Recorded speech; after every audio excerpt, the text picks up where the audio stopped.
मरते हुए अभिमन्यु के कान में कर्ण ने क्या कहा। महाभारत के युद्ध का 13वां दिन। ये दिन इतिहास में अभिमन्यु के बलिदान के लिए जाना जाता है। चक्रव्यूह का निर्माण और उसमें अभिमन्यु का वीरतापूर्वक प्रवेश आज भी हर भारतीय के मन को झकझोर देता है। लेकिन इस कथा में एक ऐसा रहस्य छुपा है जो शायद कम लोगों को पता है। वह ये कि मरते हुए अभिमन्यु के कान में कर्ण ने क्या कहा।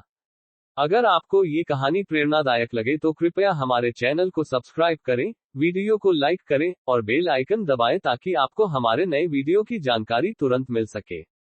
इस प्रश्न का उत्तर जानने के लिए हमें उस दिन के घटनाक्रम को विस्तार से समझना होगा। चक्रव्यूह का निर्माण और अभिमन्यु का प्रवेश। कौरवों की सेना ने गुरु द्रोणाचार्य के नेतृत्व में चक्रव्यूह का निर्माण किया था।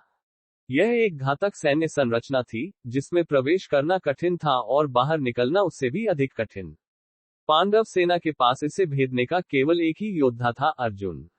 लेकिन उस दिन अर्जुन को छलपूर्वक युद्ध के मैदान से दूर भेज दिया गया। ऐसे में केवल 16 वर्षीय अभिमन्यु ने चक्रव्यूह को भेदने की चुनौती स्वीकार की। उसने अपनी मां सुभद्रा से सुनी चक्रव्यूह भेदन की तकनीक को याद करते हुए इसे तोड़ने का निर्णय लिया। अभिमन्यु के साथ कुछ और पांडव योद्धा भी गए, लेकिन जब अभिमन्यु ने चक्रव्यूह में प्रवेश किया तो कौरवों ने उसे अलग थलग कर दिया। अभिमन्यु का अद्भुत पराक्रम। चक्रव्यूह के अंदर अभिमन्यु ने ऐसा युद्ध किया जिसे देखकर स्वयं देवता भी चकित रह गए। उसके बाणों की वर्षा ने दुर्योधन, शासन, कर्ण और अश्वत्थामा जैसे महायोद्धाओं को हिलाकर रख दिया। लेकिन ये युद्ध एक षड्यंत्र के तहत लड़ा जा रहा था। कौरवों ने मिलकर अभिमन्यु को अकेला कर दिया और फिर एक एक करके उस पर आक्रमण करना शुरू किया। कर्ण का अभिमन्यु से सामना। जब कर्ण और अभिमन्यु आमने सामने आए तो ये दृश्य अत्यंत रोमांचक था। कर्ण ने अभिमन्यु की वीरता की प्रशंसा की और कहा, हे अभिमन्यु, तुम सचमुच धनुर्विद्या में अपने पिता अर्जुन और मामा कृष्ण की परंपरा को आगे बढ़ा रहे हो। लेकिन याद रखो, आज ये युद्ध केवल शक्ति और कौशल का नहीं है, ये राजनीति और छल का भी युद्ध है। अभिमन्यु ने उत्तर दिया, हे कर्ण, मैं अर्जुन का पुत्र हूँ। मेरे लिए युद्ध का धर्म ही सर्वोपरि है। मैं छल को नहीं, केवल पराक्रम को मानता हूँ। अभिमन्यु की अंतिम लड़ाई। जब अभिमन्यु का धनुष टूट गया और उसके रथ के घोड़े मारे गए, तब भी उसने हार नहीं मानी। उसने तलवार उठाए और पैदल ही कौरव सेना का सामना किया।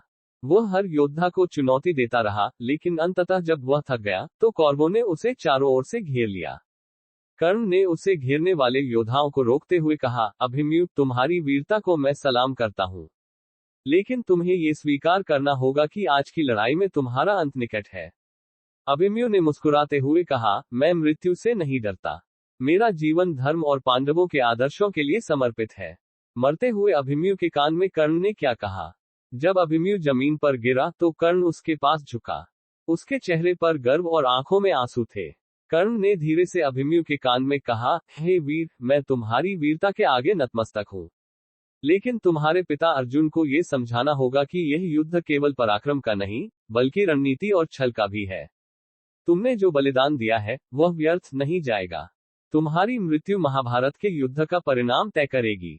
कर्ण ने यह भी कहा, तुम्हारे पिता अर्जुन और मैं भले ही दुश्मन हैं, लेकिन तुमने मेरे दिल में हमेशा के लिए जगह बना ली है। यदि मैं कौरव पक्ष में न होता तो तुम्हारे जैसा पुत्र पाकर गर्व महसूस करता। कर्ण का द्वंद्व और पश्चाताप। अभिमन्यु की मृत्यु के बाद कर्ण गहरे द्वंद्व में फंस गया। उसने एक योद्धा के रूप में अभिमन्यु की वीरता की प्रशंसा की, लेकिन एक कौरव योद्धा के रूप में उसने अपने कर्तव्य का पालन किया। कर्ण का ये पश्चाताप और उसके द्वारा अभिमन्यु को दिए गए अंतिम शब्द महाभारत की गहराई को और भी बढ़ाते हैं। ये कथा केवल युद्ध की नहीं, बल्कि मनुष्य के अंदर चलने वाले संघर्ष और द्वंद्व की भी है। अभिमन्यु का बलिदान और महाभारत की दिशा। अभिमन्यु का बलिदान पांडवों के लिए एक बड़ी क्षति था, लेकिन ये कौरवों के लिए भी एक चेतावनी थी। ये घटना महाभारत के युद्ध का एक महत्वपूर्ण मोड़ बनी। कर्ण के शब्दों ने ये सिद्ध कर दिया कि भले ही वह कौरवों की ओर था, लेकिन उसके दिल में मानवता और सत्य के लिए एक कोना हमेशा सुरक्षित था। निष्कर्ष। मरते हुए अभिमन्यु के कान में कर्ण ने क्या कहा।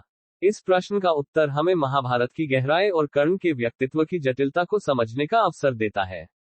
ये कथा हमें सिखाती है कि जीवन केवल युद्ध और जीत का नाम नहीं है, बल्कि उसके पीछे छुपे आदर्श, बलिदान और भावनाओं का भी महत्व है। अभिमन्यु की मृत्यु एक योद्धा की मृत्यु थी, लेकिन कर्ण के शब्द उसकी महानता की गवाही देते हैं। अगर आपको ये कहानी प्रेरणादायक लगी हो तो कृपया हमारे चैनल को सब्सक्राइब करें, वीडियो को लाइक करें और बेल आइकन दबाएं ताकि आपको हमारे नए वीडियो की जानकारी तुरंत मिल सके। धन्यवाद।